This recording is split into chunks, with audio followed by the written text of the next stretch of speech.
This one's so seductive, and they sell you on the fact that you are significant in the political process. Whether it's the mainstream media or the government or the alternative media, they're all selling you because they all want your mind share, and they're seducing you with flattery and pandering to you. Your vote matters, your comment and Twitter outrage matters. We care about you. We're listening, even though we don't know your name. We need your donations, and we need your getting involved with our campaign, and we need your vote. And it's very important that you do this, even though it's not, even though you're completely insignificant to the political process, unless you have billions of dollars or an army or the combination of the two, unless you have a lot of power and a lot of people, a lot of insignificant people buying into you, okay?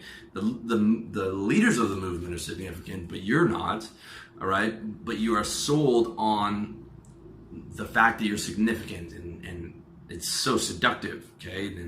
And they sell you that we're doing this for you and we're the government of the people. And this is one where almost everyone buys into this, okay? Everyone has a fucking opinion on politics. I never heard anyone just say, well, I don't have an opinion on that. I don't know, right? Everyone from the cab driver to your mom thinks they're significant, and they all know what the best thing is, and they will give you their unprompted opinion. You'll be in a cab, and the cab driver will, oh, these politicians, these bad guys, here's what they need to do. And I'm thinking like, yeah, man, you know what the fucking, you know what's supposed to be going on, right? Everyone thinks they're significant to the process, okay? And this is encouraged, especially in a democracy. Your vote matters. How many times have you heard that in school or wherever, and someone trying to get you out and get engaged? It doesn't fucking matter. You're not significant, okay? And the litmus test is whether you die. If you die, how much would actually change, okay? If I died, absolutely nothing would change in any of the political processes. No matter, and I could grow this blog to, I mean, I'm getting 100,000 on my website, another 100,000 a month from YouTube. Still insignificant, all right? At the end of the day, the vast majority of people are what I call secretary decision makers. This comes from my sales days of when I would call up and I would get a secretary and I'm trying to speak to the boss, and she would go into her speech of how he wouldn't be interested in that. Whereas she's not actually the decision-making power. She doesn't have the years of school and the 30 years in the corporate game as a CEO. She's a secretary. But that's how most people react to the political game. Is they think they have significance, their opinion matters, and they have so many opinions on everything. And everyone's so certain, okay? And they won't hesitate to give you their unprompted opinion that they are certain is correct, despite not studying, history for decades and not studying all the different political schools out there and political schools of thought. And they all believe they're significant. If you watch these rallies and stuff, you see 20-year-old kids who are so certain that they're correct. It's not even up for debate.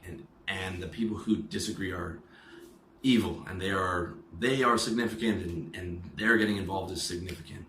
And that is part of the programming, okay? You are sold that your impotent Twitter outrage matters, and that your 700-word comments on blogs matter, and spreading awarenesses matters, and on and fucking on. And the truth is, you don't matter. All revolutions are top down, okay? You don't start a revolution through fucking Twitter. You start it with a lot of money, and you put the money behind people, and you fund their war machine. Okay, it all comes from force. It all comes from, there's no revolution that happens without a tremendous amount of violence and force. And that force has to be sponsored by someone. Someone has to give money for them to be able to buy all the synthetic petroleum and guns and bombs and tanks and whatever they need. There is always a money trail, and it is never just a bunch of, oh, me and my coworkers got together on Twitter and we organized this revolution. This is not how it works.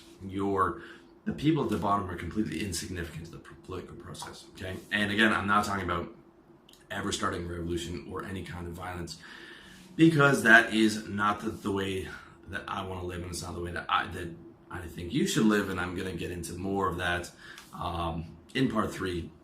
So that is the third point. Point number 4 is they sell you on rage, okay? Clickbait, outrage clickbait. And you see this on every side of the political aisle. You see it in the independent media. You see it in mainstream media.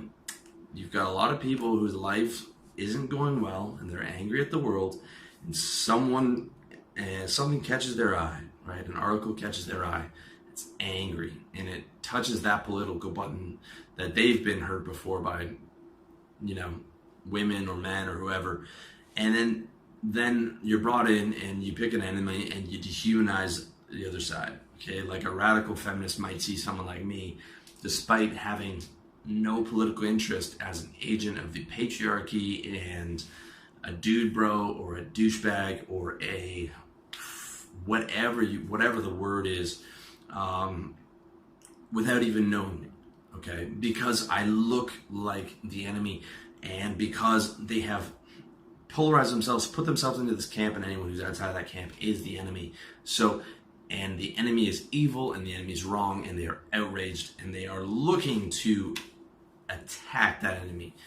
And you see this in the left or the right. You see people fighting each other in the streets like savages, and they don't even know the other people.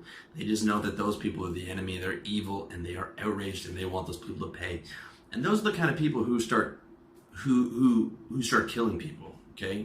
Those are, when you start seeing other people in those terms, there's nothing that those people won't do when they're acting on that blind rage, right? When you look at all the revolutions through history and you see all of them descend into a fucking bloodbath, right? And it's people with that kind of mentality.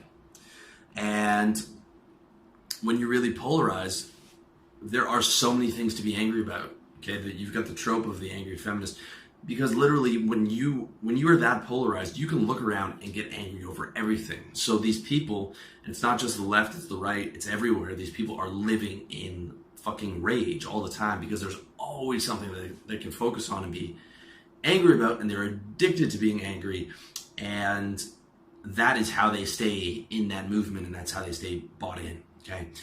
That's point 4. Point 5, worship, okay? Watch the first Obama rally. Before he became president the first time, before everyone knew what he was and that he was just another fucking politician, like I knew, and I told my mom, but my mom and all the women in the audience and all these people were looking at him like he was the second coming of the Messiah, the post-racial Messiah. Look at his campaign. People have their face painted and they're going crazy. They're fainting. They are insane over their hero worship for this guy. Okay? Now, this doesn't apply to everybody, but the hardcore fanatics look at their guy as the Messiah. But even just the regular polarized people look at it, that's their guy, and they live through him. They think he's going to be the one that solves the problems. He's different than all the people before him.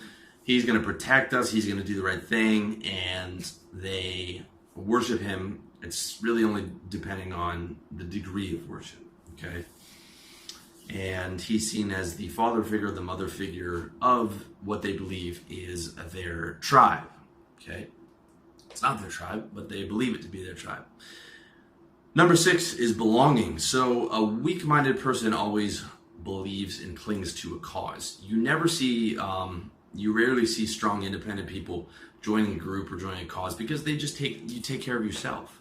And other people you find slow you down. A cause, and you don't need to attach yourself to a cause because you're already strong and self-sufficient. Okay, a weak-minded person clings to a cause because they feel insecure, they feel scared. They want someone strong to lead them and tell them what to do and what to think. And you have a case of the weak following the strong, okay? And they want to feel like they belong. So they say, I'm a vegan, or I'm a liberal, or I'm this and that. And they say I'm this arbitrary, despite being a human animal, I'm now this ism, I'm this arbitrary thing, and I buy it. And now I feel strong because there's safety in numbers. And I'm in this nice echo chamber, and I set up an echo chamber on Facebook, and we all just keep saying the same thing, because alone I feel weak, but together I feel strong. Okay, now this applies to the guys on the right too, all right? And it's all fucking echo chamber, and when I'm part of something that's bigger than myself, I feel worthy. I feel this thing is greater than myself, and anytime people are selling collectivism, that is their mentality. We need to stick together because they're actually scared by themselves and they don't feel comfortable by themselves.